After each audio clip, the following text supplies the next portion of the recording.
Hello everyone and welcome back to my channel. So my name's Katie and today I'm going to be talking about another recent reads series, and I definitely have a few books which I really enjoyed in this one.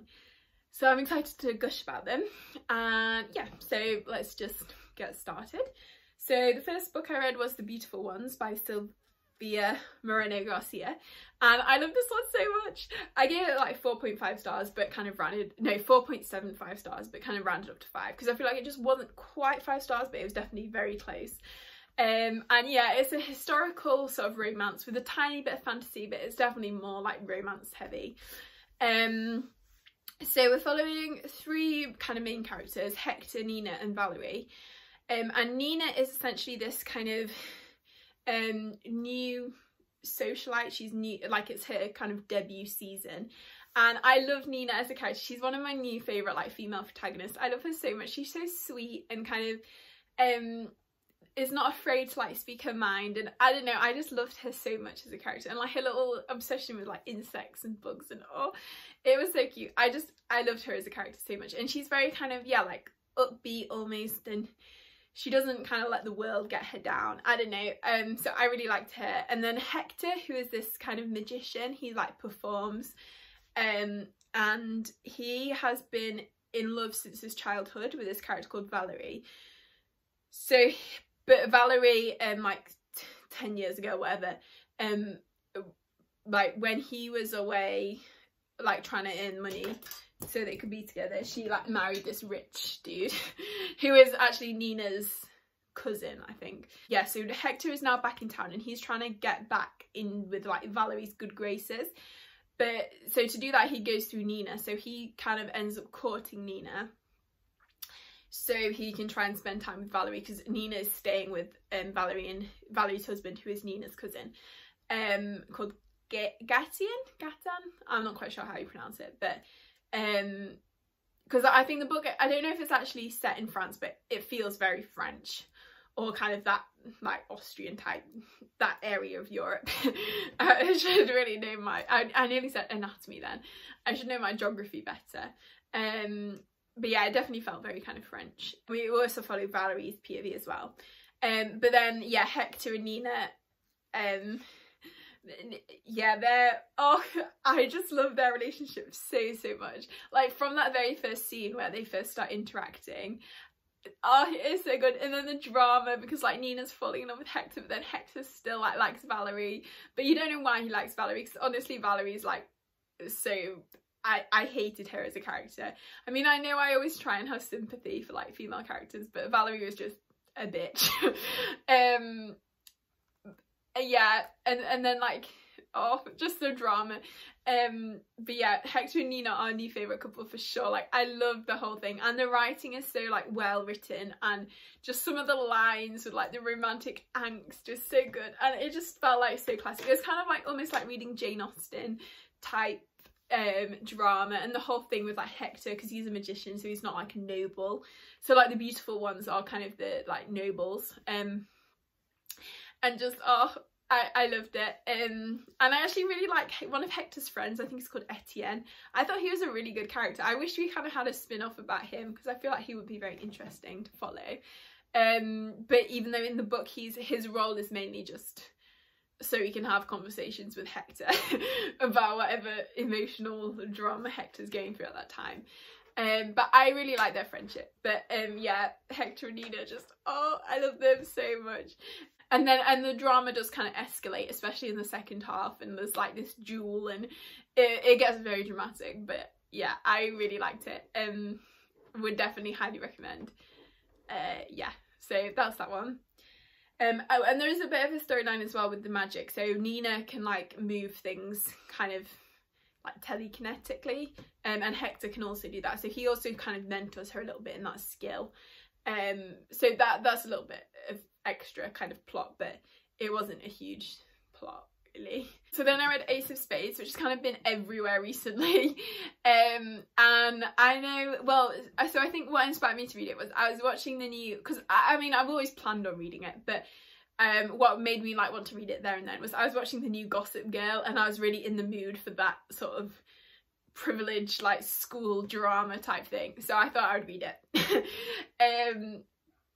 And I gave it 4 stars, and I think I have slightly mixed feelings. Like, I thought it was a really, really well written book, and the characters I absolutely loved. Like, I got so invested in like all their stories, and I thought the themes were so good, like especially dealing with the kind of institutionalized racism and how that kind of like that almost legacy of it and the kind of generational trauma type thing.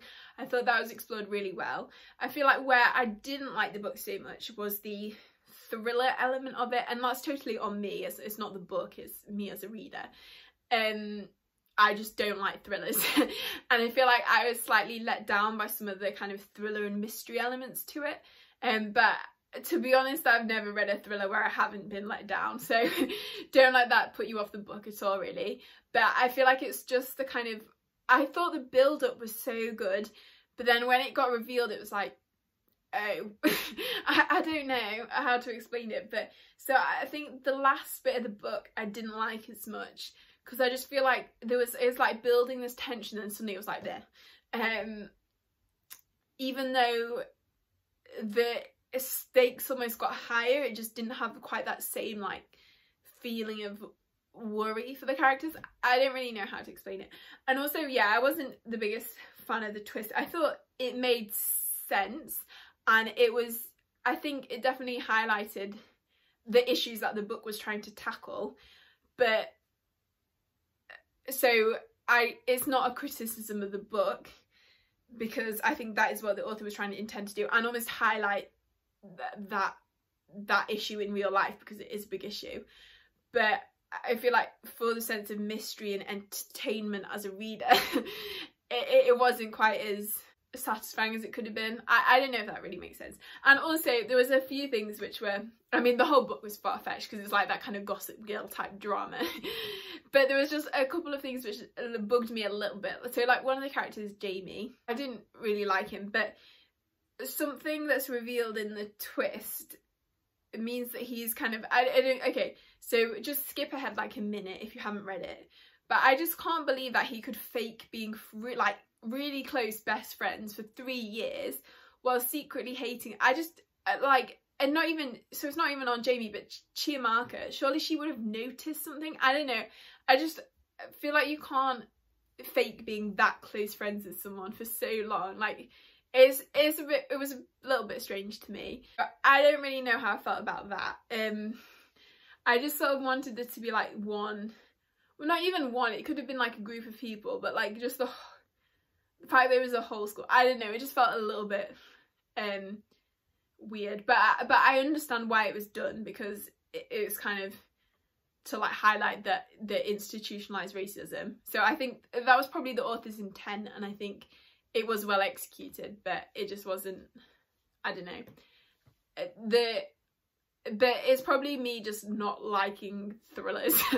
But yeah, I enjoyed my time reading, and I really liked the characters. Both the main characters were great, and I felt so bad for Devon. I'm sure the author was British, and actually she wrote, I thought in the author's note, it was, I thought this was good, that it has been inspired by her experience at university. I thought that is so true, because British universities are probably one of the most racist institutions out there. But it was set in America, which I thought was a little bit strange. I wish it had been set in Britain, but I guess, whatever. And then we also follow Chiamaka, and she is kind of rich, and she has this like perfect life that she's crafted. A character called well, he's not really a character, but this anonymous texter called Aces, who is like spreading dirt about them.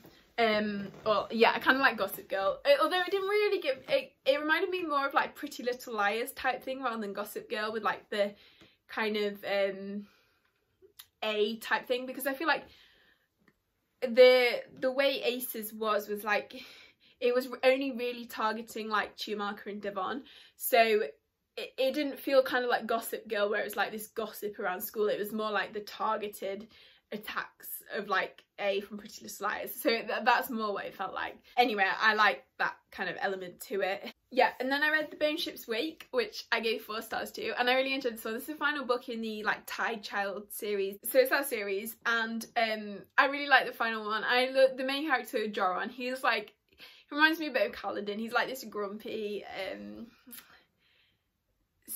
sailor pirate, and at the start of the first book he's like very depressed, but like seeing his arc throughout the 3 books is such like, you're so proud of him by the end, and I think it's like a real masterpiece of character work. And just how the book ends, like it's so bittersweet, but it's just like the perfect ending. And yeah, I just really enjoyed this book, and like seeing John like being thrust into kind of very much a leadership role, and he's kind of in charge now, and them going to rescue, a lot of the book is them trying to rescue Mace.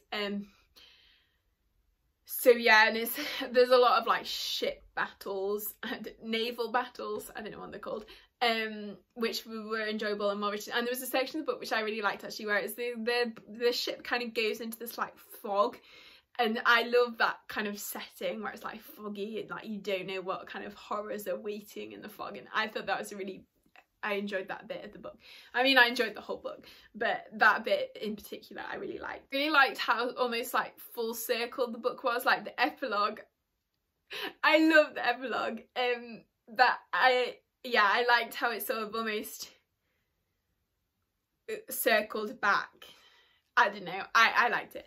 I thought the ending was very satisfying. I think if you like the series, you definitely won't be disappointed at all in the final book. And if you haven't read the series, I would highly recommend it. Like, it has some really good characters, and like this really great sense of like found family and camaraderie on this ship, and just the kind of, if you don't like naval fantasy or like a lot set on the sea, then you won't like it. But if you like that kind of thing, then it's really good. If you like, I'd say especially the first one is quite similar to why do I keep forgetting the first name in the books of series? The Live Ship series by Robin Hobb, of which the first one I also can't remember. I remember Ship of Magic. Oh yeah, Ship of Magic is the first one.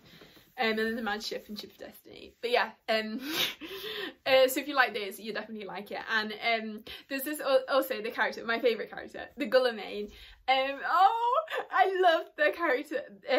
Its arc in this book, and just finding out more. And there's just I have a real weakness for a certain trope that kind of happens, and oh, I love it. And yeah, always been one of my favourites, and I just really liked where their story went in this book as well. They're kind of like this bird type creature. I don't really know how to explain it unless you've read it, but they're so cute, and just yeah, I would recommend the series just for the Gullamain. I don't really know how you say it, but I really like that one, would highly recommend. And yeah, the series, if you like grumpy pirates and space battles, ship battles, and yeah, like sea dragons, and it's just very cool, so would recommend. Okay, then I read Gearbreakers, which I gave by Zoe Hannah Makuta, and I gave that 3.5 stars, and I enjoyed this one. I feel like it was a bit short for me to really give it a higher rating. I mean, it's not super short. The audiobook was like 9 hours or something, or maybe it was like 10 or 11 hours actually. But I mean, I kind of enjoyed it, but like I feel in a way it's probably me and having grown out of YA a little bit, but just sometimes it feels like too fast paced, and I want to explore more of the world, because I think the author did a really good job of like creating the world, and it's very interesting, and there's some very interesting sort of dynamics again with like the religion versus politics and how those kind of play into each other, and how the world is almost like a post-apocalyptic type world, and I like the sort of mecha elements to it. And I really like both the main characters actually. So we're following Sona and Eris. So Sona is kind of working for what are they called? Oh, can't quite remember what they're called, but they're like the ruling people. But she's trying to take them down from the inside. And then Eris is a gearbreaker, and they're kind of like the rebels. But then Eris sort of gets captured and is in the custody of these people. But then Sona like realizes that they're on the same side, and so they kind of escape together, and then they're kind of with Eris's people, but then Sona's the like outcast, so she has to try and prove herself. And I really like that sort of it's not really a trope, but like where there's two characters who are like working together, and they both have to try and navigate the other's like world type thing, so I like that. I think I liked Sona more than Eris, but I did like them both, and I like the way their relationship and their kind of banter, it sort of developed, and like the friendship into more I liked. And I'm very interested in book 2 as well, because I think the ending of book 1 set up a sequel very well. I would definitely recommend it, especially if you like sort of sci-fi and sapphics, and I mean, who doesn't? So yeah, and the audiobook's good actually. One of the Sona's parts are narrated by Cindy Kay, who I really like as a narrator. Her voice is like so sexy. Oh, and on that point actually, there's one character, Eris's older sister Jenny, or is that Jenny or Jen's, or I think something along those lines. Jen, maybe just Jen.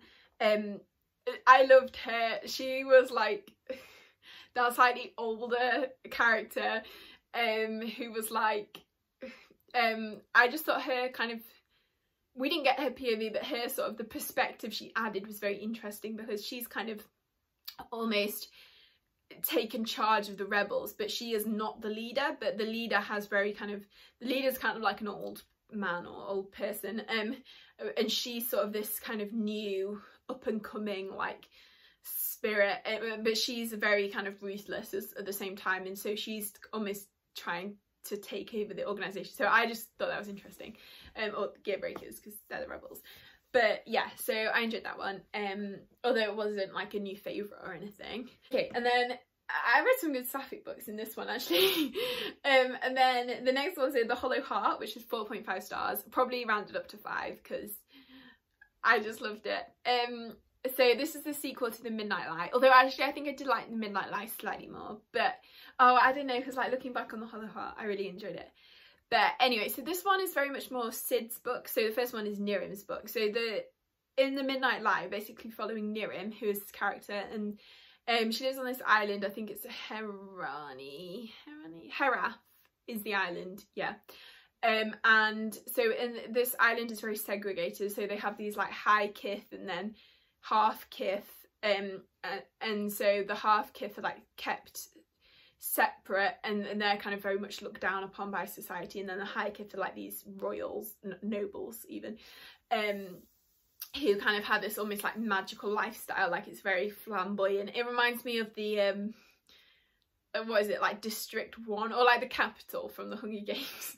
I don't know if that's a bad analogy, but yeah. So anyway, Nirim is kind of she helps people, like helps half kith escape the island for like new lives, and she ends up in prison somehow at the start of the book, and in prison she meets this mysterious character girl called Sid, and Sid is kind of visiting the island, and she is sort of acting as a noble, and but she's trying to investigate this like magic of the island, and then Nirim kind of gets pulled into her like story, and I'm sure Sid has some sort of con artist thing going on, but anyway, but then Nirim has a lot of like personal drama because she has this gaslighting mother figure, and yeah, so anyway, and there's also a bit tied in with the gods, although I think that comes in more in the second book. So in the second book anyway, it's very much Sid's story, because Sid is now back home, and she is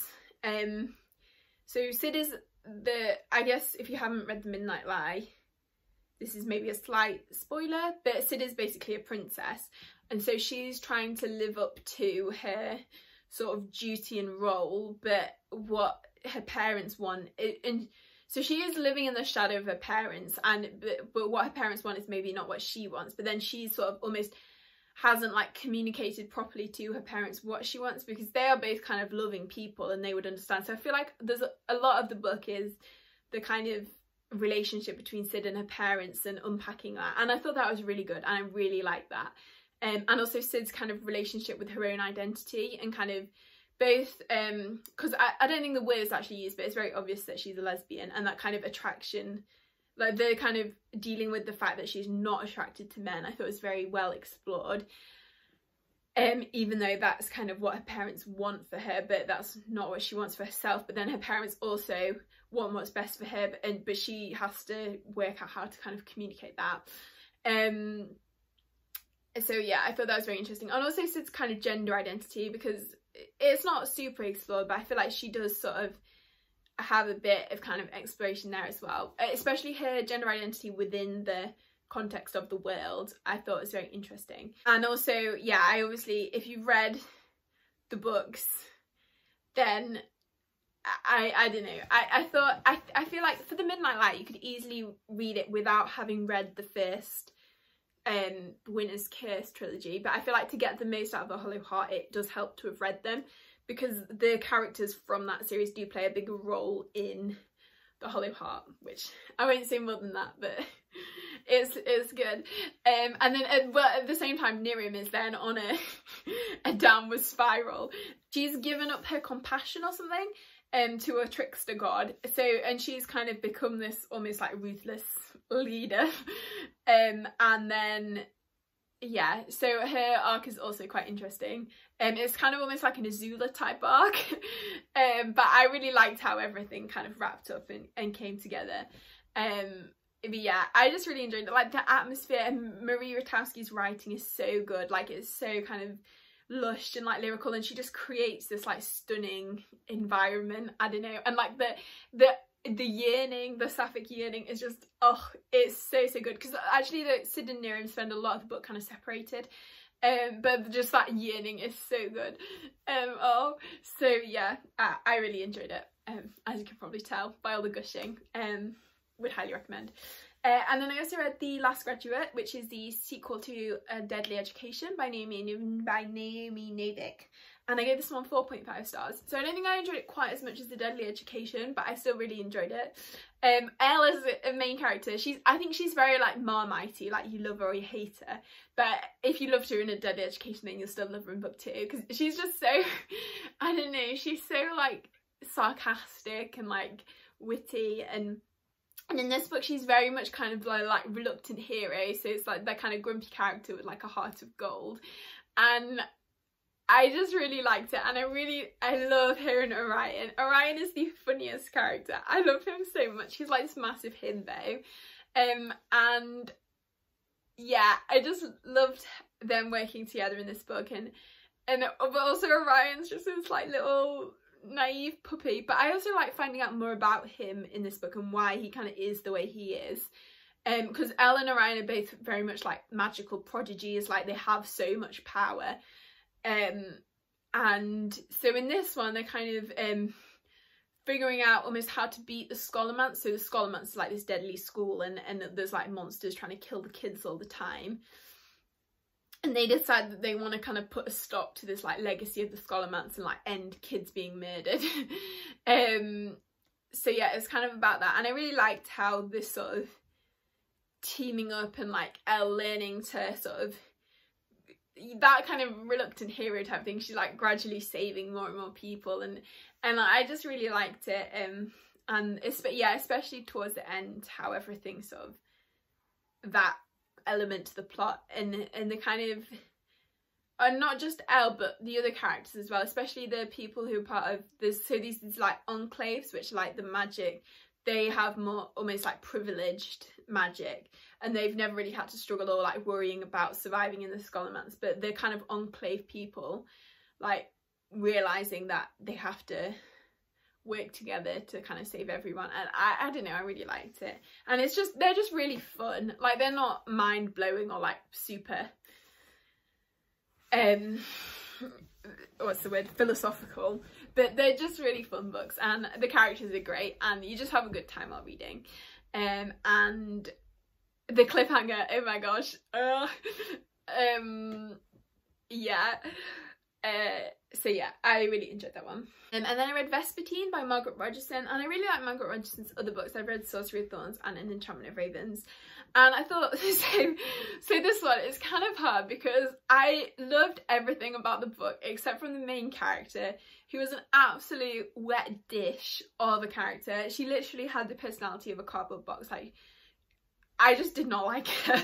She just, I don't know, but I liked everything else about the book. Like the setting was so good. It's set in kind of this like almost Francy type setting, and it was like the magic was so cool. It was like these different levels of kind of like spirits. So like there was kind of benign spirits, and then like they get more and more malicious as they're like, they're not grades, but like, why am I making this sound like stages of a cancer? The kind of, I can't remember what they were called, like levels, I don't know. But so, and then there's these, like the worst kind is like the revenants, and there's only like 7 revenants I think which exist. And yeah, and so there's these like magical nuns who can like communicate with the spirits, or they try and like control the spirits basically, and they can see the spirits as well. So the main character, Artemisia, I don't even know how to say her name, it's like Artemis and then an IA at the end. She is a magical nun, and so, and then she ends up, so there's these mysterious like undead soldiers who attack the monastery, and they keep like attacks keep happening around the country. And so Artemis, we'll just call her Artemis because I don't know how to pronounce the whole name. She ends up, there's this like, one of the nuns is like this, you know, that kind of, there's always like an old, strange, like mentor type figure. But they end up dying and leaving Artemis with this like kind of magical artifact, which has an revenant in it. So she ends up she now has this revenant like within her, or not within her but like attached to her. And then the book is basically like how to train your revenant, because they're trying to like work together, and the revenant is like super evil and has all these evil urges, and then Artemis is like trying to tame them back. But so I really like that element to it as well. I like the revenant. And yeah, so she then sort of ends up like, I think she gets captured by the church at one point, but then she escapes, and she's going around trying to I can't even remember what she's trying to, like, what the end goal is. I think trying to stop these like mysterious attacks of strange like undead soldier type things. And there's some various like underhanded plots that are going on as well. But I really like the Revenant, and I also really liked some of the friendships. I thought they were very well explored, because they were very not kind of traditional friendships, like those kind of characters which like you wouldn't think would work together, or they would like hate each other initially, but then they would kind of be rivals, but then their friendship would kind of develop, which I really liked. And there was actually no romance in the book, which I thought was really good. Like, I like Margaret Rogerson's romance because I've liked it in her other books, but I thought it was nice to kind of have a YA book without any sort of forced romance, because I was a bit worried at one point that it would kind of be forced in there, but the book didn't need it, and it didn't feel like it should have been there, so I thought that worked very well. And so I like romances when they're kind of good, but sometimes, especially in YA, I feel like it's forced in there, and I don't like that at all. So I thought this book was really good because it did that well. So yeah, I'm gonna try and talk faster. Oh, it was been so long. Okay, then I read Hold Fast Through the Fire, which is the sequel to Pale Light in the Black, and I gave this 5 stars. I absolutely loved it. I love this series so much, just like the cozy fan family, queer fan family in space vibes, just so good. And I like this one. We're following most of the main characters from book 1, so mainly Max, Jenks and Nika. So we're not really following Rosa anymore. She was the captain in book 1, but she's kind of not retired now, but she's living on Earth with the family. But I mean, I really liked Rosa in book 1, but I didn't feel like I missed her too much in this one. But yeah, I really liked it. I like there's a new like kind of drama going down. I don't know, because in the first book is this like Lifex and these counterfeit drugs on the market, but then in this one there's kind of a smuggling operation that some criminals are running, and they're trying to uncover this kind of smuggling ring because it's taking resources away from this planet called Trappist, where these kind of the people who live there really need it, but these like evil smugglers are stealing stuff for their own greed. And it's kind of like the evil corporations. I think is kind of a bit of an allegory to capitalism, really. But yeah, so anyway, they're trying to do that, but at the same time it's very much like the found family on the ship, and there's a new character who's joining the ship, and they are kind of they're a very interesting character because they have been sent by the smugglers to sort of spy, but then the crew of the Zuma or is it Zuma Ghost, so Nika especially, who's the captain now, knows about that they are a spy. So it's kind of that like I know that you know that you know that they don't know type thing, but yeah, I like seeing them kind of integrating into the crew. Obviously Max, and I like their exploration more between Max and Nika's relationship, because they sort of have a bit of a thing going in book 1, but then I feel like you get a lot more development in this one. And also Jenks and her, so she's almost in like a polyamorous relationship in this book, with two other characters called Luis and Tivo, and I love that whole relationship so much. And there's one point in the book where I was so scared, and then it turned out to be okay, and like I had to look to the end of the book to make sure it was all right. But yeah, it's just a great series. Like, I can't recommend it enough, and the audiobooks are fantastic, and they're not even that long. It's like 13 hours, both of them. So if you just want a really great book, just read it. And then I read The Hellions Waltz, which is by Olivia Waite. So I gave this one like 3.75 stars. Pardon me. So this is a sapphic historical romance, and we're following two characters. So we're following Sophie, who is this noble type character. I don't think she's quite noble, but she's like a lady.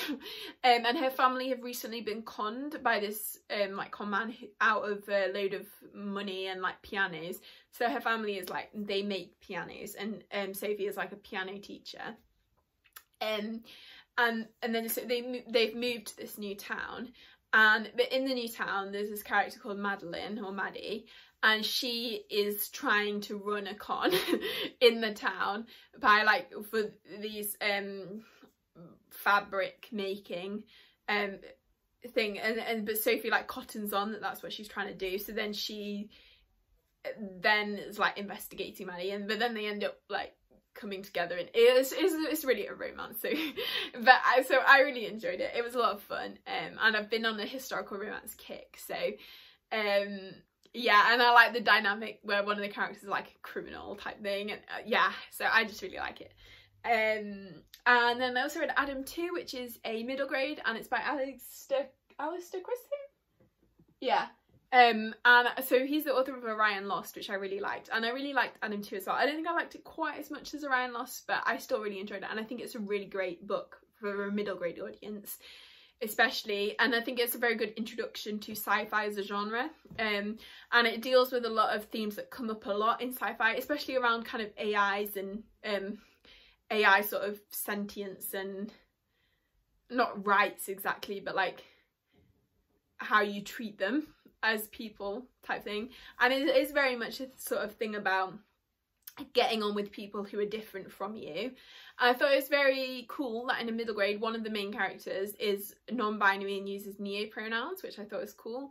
And then Adam, the main character, he is a robot, so he's basically been living in this basement, and then he sort of gets found by these two humans, but they think that all like robots are the enemy.